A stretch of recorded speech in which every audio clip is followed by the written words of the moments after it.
On a déjà tous joué à des jeux d'horreur avec des amis ou même seuls. Et vu que j'ai déjà créé quelques jeux vidéo, bon, je sais pas si on peut vraiment appeler ça des jeux vidéo, mais bon. Mais j'ai quand même décidé de créer le jeu d'horreur le plus flippant qui n'a jamais été créé. Ouais, rien que ça, sur un coup de tête comme ça. Bon, en premier, il faut une idée. Et j'ai beaucoup cherché avec des amis pour trouver la meilleure idée. Le jeu s'appellera The Corridor et on incarne un personnage perdu dans un complexe gigantesque de couloirs étroits et sombres. Vous êtes perdu, vous ne savez pas où vous êtes, pourquoi vous êtes là et depuis combien de temps. Et en plus de ça, il y a quelque chose qui vous course tout le temps derrière vous sans savoir pourquoi. Le but du jeu sera d'aller le plus loin possible jusqu'à trouver la fin, mais je vous dis pas ce que c'est parce que sinon c'est trop facile. Mais bon, mis à part le fait de courir comme un gros malade pour éviter de se faire tuer, le gameplay il est pas très haut, vous allez me dire. Et c'est vrai, donc j'ai rajouté une mécanique assez intéressante. En gros, à chaque fin de couloir, vous allez devoir ouvrir une porte qui mène à une salle. Dans cette salle, il y aura de nouveau deux portes, oui, encore. Et pour survivre, vous devrez choisir la bonne porte, complètement au hasard. Si par malheur vous tombez sur la mauvaise porte, vous allez voir apparaître des choses étranges, comme des bugs, des éléments du décor modifiés, et vous aurez alors 10 secondes pour revenir dans la salle principale, car sinon, ce sera la fin pour vous. Et cette technique des 10 secondes que je viens de vous dire, on le sait pas du tout de suite dans le jeu, mais moi je vous le dis parce que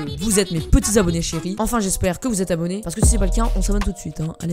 Alors le vrai commencement, c'est en créant le personnage. Donc on peut marcher, courir, s'accroupir, enfin bref, encore heureux pour un jeu. J'ai rajouté ensuite une lampe torche, car sinon vous allez rien voir du tout, et c'est un peu relou. Et enfin, vous avez pu le voir, le petit point blanc juste ici, c'est pour bien viser et ramasser les objets. Parce qu'ensuite, j'ai créé un système d'interaction pour par exemple pouvoir ouvrir les portes. Donc c'est un petit bout de code qui est relié à l'ensemble des objets de la map, ce qui me permet de les relier entre eux et de pouvoir leur attribuer des fonctions, comme par exemple pour une porte, la fonction de s'ouvrir. D'ailleurs, si j'ai réussi à faire ça, c'est grâce à ce mec là qui a créé une formation sur Udemy et elle est complètement gratuite. Donc si c'est la première formation que vous achetez avec votre compte, vous aurez pas besoin de la payer. Donc merci beaucoup à ce mec, sinon je serais vraiment dans la merde. Je me suis ensuite attaqué à un très gros poisson, l'inventaire. Bon, je vais pas vous expliquer tout en détail, tout simplement parce que j'ai pas trop compris moi-même en vrai. Donc j'ai commencé à créer l'interface de l'inventaire. Comme vous pouvez le voir, on pourra ramasser des items et cliquer pour les utiliser. Alors là, j'ai fini l'inventaire, donc c'est bien beau d'avoir un inventaire, mais on n'a pas d'items. Donc j'ai modélisé une vieille pile bien moche pour la lampe torche, et quand on la ramasse, on a ce truc qui apparaît. Bon, vous inquiétez pas, j'ai changé ça après, mais au moins ça fonctionne. À ce moment-là, je suis hyper content. J'ai l'impression d'être le meilleur développeur de jeux vidéo, alors que pas du tout. Mais on perd pas espoir. En plus de ça, j'ai créé des petits objets pour la future map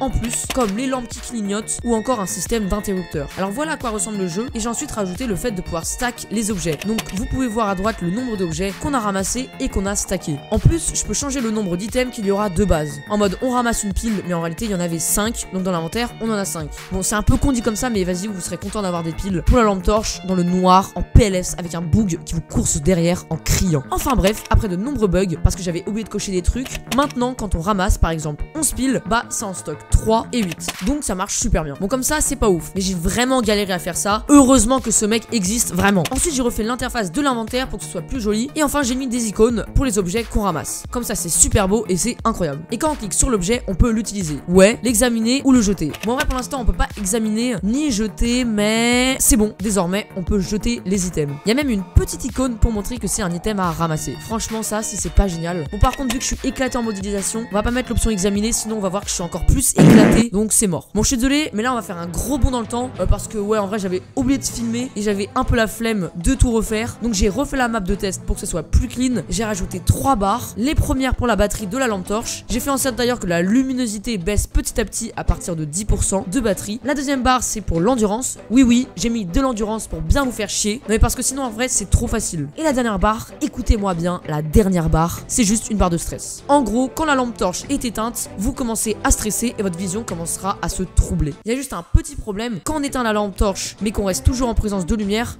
on stresse quand même. Mais bon, c'est pas grave puisqu'on sera toujours dans le noir, et puis voilà. Et la barre de stress descendra aussi quand le bouc derrière nous sera très proche ou qu'on rentrera dans le mauvais couloir.